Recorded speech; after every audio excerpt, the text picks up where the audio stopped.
Hello and welcome to Sportstar Extras. I am Ayan Acharya and we are here earlier than usual because England have, as expected, made light work of the West Indies batsmen to wrap up the third and final test match in Manchester.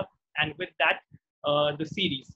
They've won the Wisden Trophy and will keep it for as long as they won now because it's retired with comprehensive 2-1 margin. So to talk to us about the game, about Stuart Broad's heroics with both bat and ball. I have joining me from Bangalore, my colleague Ashwin. Hi, Ashwin. Hi, Ayan. How's it going? Good, good. Right. So, Ashwin, let's start there. The writing was always on the wall, wasn't it? The West Indies defeat and a comprehensive England win. Yeah, absolutely. England win was sort of a given. I think all of us saw it coming. We even discussed it yesterday. Of course, the way West Indies collapsed, that was a bit surprising because they lasted all of just about 30 overs today.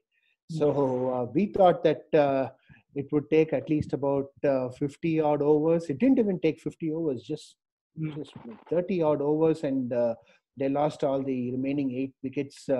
Have to say it was really horrible batting from West Indies. Shot selection was horrible. The temperament was not there. The patience was not there.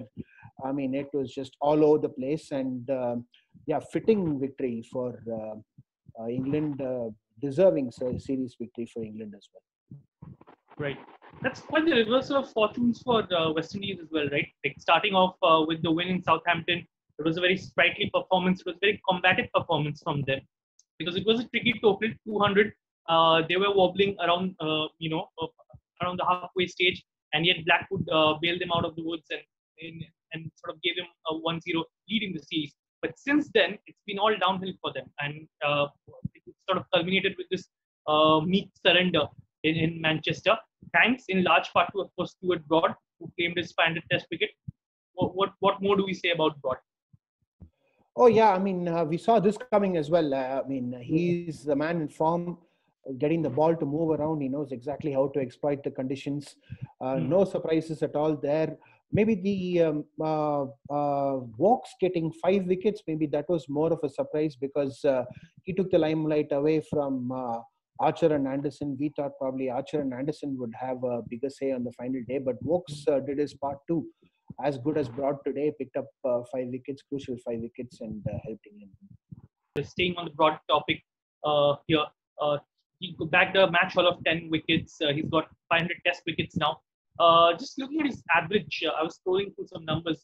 He averages under 25 in 140 test matches that he's played thus far. But when it comes to touring India, he has played 6 test matches and averages over 50. But he's admitted that over the course of time he's worked on his bowling. He's bowling much fuller now. So from your point of view, as in when England toured India and if Broad is part of it, do you reckon there's a chance that he could better his record with the change in his bowling?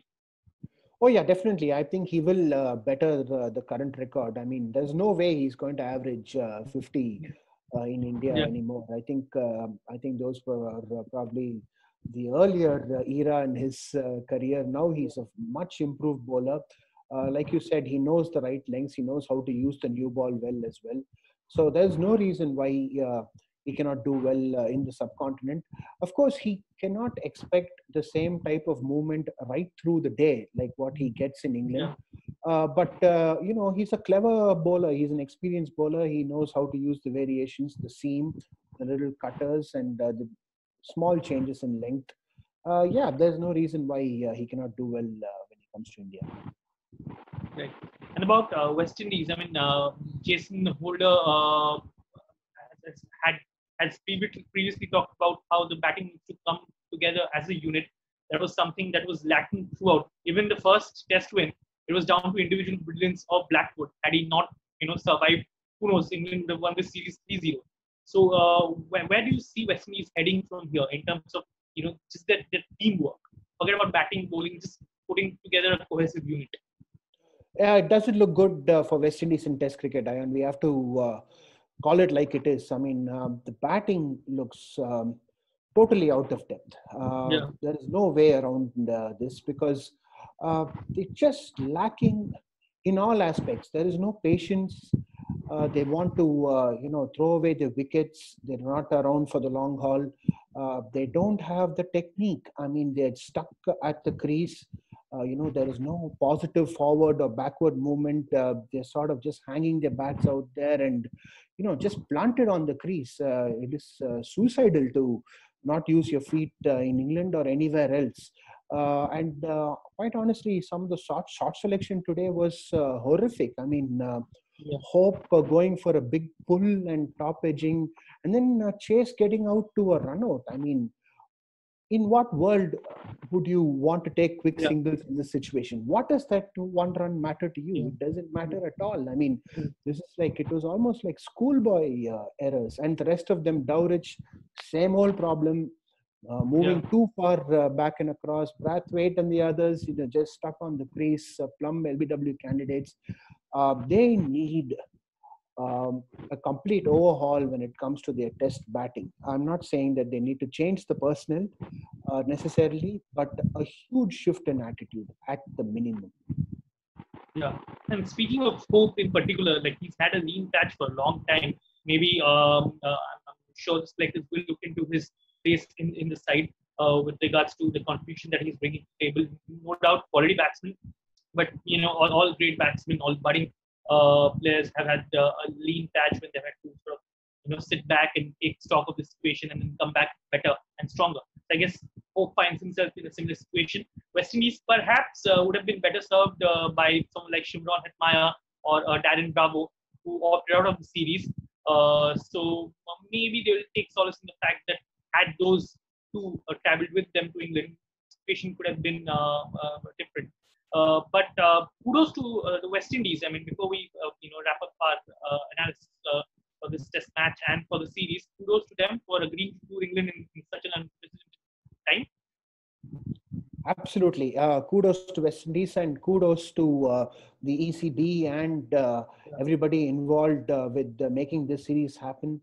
We've discussed this earlier, such a vital series for international cricket, because Absolutely. if anything had gone wrong here, then that would have put the future of international cricket and all forms of cricket in big doubt, because this was sort of like a test, because Yeah. all of us, all boards across the world are looking at this series to see if if things go smoothly, and that would have give them so much confidence that they can organize cricket on their own.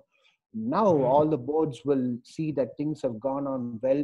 There have been no uh, uh, positive COVID cases among the players or staff or anybody involved in the organizing.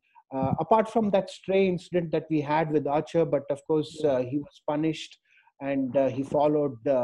I mean, he's going to follow all the rules from now on, I'm sure.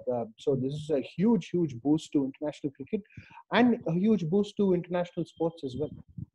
Right. Absolutely. So before we call it a night, your biggest takeaway from the series? Just the resumption of cricket, Ayan. I think we've all been waiting for a long Yeah. time for this to happen. More than the resumption, the smooth resumption is what we are most happy about. The everything went according to plan. I know this is the new normal, but this will definitely give confidence to a lot of people around the world, important people around the world, for them to start organizing their own cricket and sports tournament. This was the big test, and everybody has passed with flying colors. Absolutely. Very well put. I would say the biggest takeaway for me was the performance of the four English fast bowlers and in English conditions. I mean, Test cricket in England is always so pleasing to the eye. Forget about what's happening on the field. Just watching the players play with such pictures around. Crowds of course haven't been allowed yet. Although they've had a friendly game where people have started coming in and started watching the game. So yeah, you're right. It will hopefully serve as a template for other boards because I personally feel that it's going to be difficult to replicate this as a blueprint in different nations for various reasons. Primarily in case of India, just the population, the density, the placement of the stadiums. For instance, it'll be very challenging for us to host a test match in Bangalore at the moment because Chinnaswamy is smack bang in the middle of the city. So there are going to be a lots of challenges, but I'm sure the fact that this tour went ahead without any major fallouts is great, not just for ECB and West Indies cricket, but for world cricket as well, given the challenges that we are facing. Yeah, absolutely. Absolutely.